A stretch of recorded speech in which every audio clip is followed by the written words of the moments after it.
पंजाब की सियासत में इन दिनों भारी हलचल देखने को मिल रही है, जिसका केंद्र बिंदु आगामी 14 मार्च को मोगा में होने वाली केंद्रीय गृह मंत्री अमित शाह की विशाल रैली है।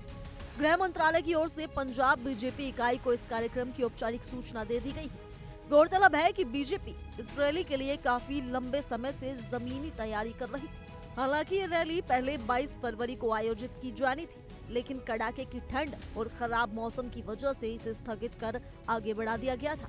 अब जबकि नई तारीख तय हो चुकी है, तो बीजेपी कार्यकर्ताओं में नया जोश दिखाई दे रहा है।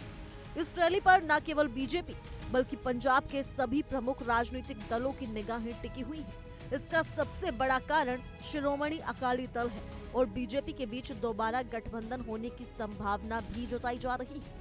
राजनीतिक गलियारों में यह चर्चा बहुत तेज है कि साल 2027 के विधानसभा चुनावों को ध्यान में रखते हुए ये दोनों पुराने साथी फिर से एक मंच पर आ सकते हैं।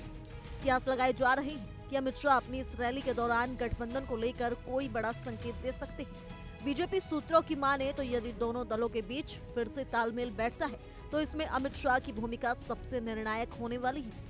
चुनावी रणभेरी और रैलियों का दौर पंजाब में 2027 की चुनावी जंग अभी से शुरू होती दिख रही है। बीजेपी ने राज्य के अलग अलग हिस्सों में अपनी पकड़ मजबूत करने के लिए 4 बड़ी रैलियों का खाका खींचा है। योजना के अनुसार 2 रैलियां मालवा क्षेत्र में की जाएंगी, जबकि एक रैली माझा और दोआबा में आयोजित होंगी। मोगा की रैली बीजेपी की चुनावी श्रृंखला की पहली बड़ी शुरुआत होगी।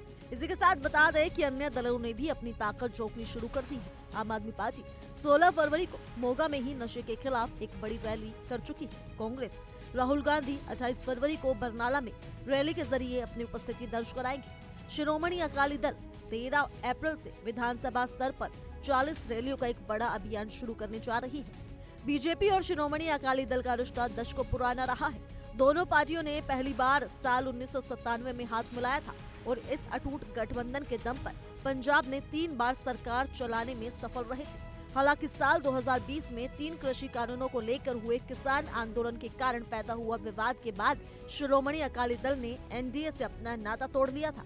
अब करीब 4 साल बाद राजनीतिक परिस्थितियां एक बार फिर दोनों को करीब लाती दिख रही हैं। पूरी उम्मीद है कि मोगा की धरती से अमित शाह पंजाब की राजनीति के लिए एक नई दिशा तय करेंगे। तो फिलहाल के लिए इस रिपोर्ट में सिर्फ इतना ही। तमाम बड़ी खबरों के लिए जुड़े रहिए इंडिया डेली पंजाब हरियाणा के साथ। देखिए इंडिया डेली 24/7 अब आपके स्मार्ट टीवी पर। इंडिया डेली मौजूद है सभी डिजिटल प्लेटफॉर्म पर लाइव और लगातार। इंडिया डेली 24/7 हर दिन राष्ट्र को समर्पित।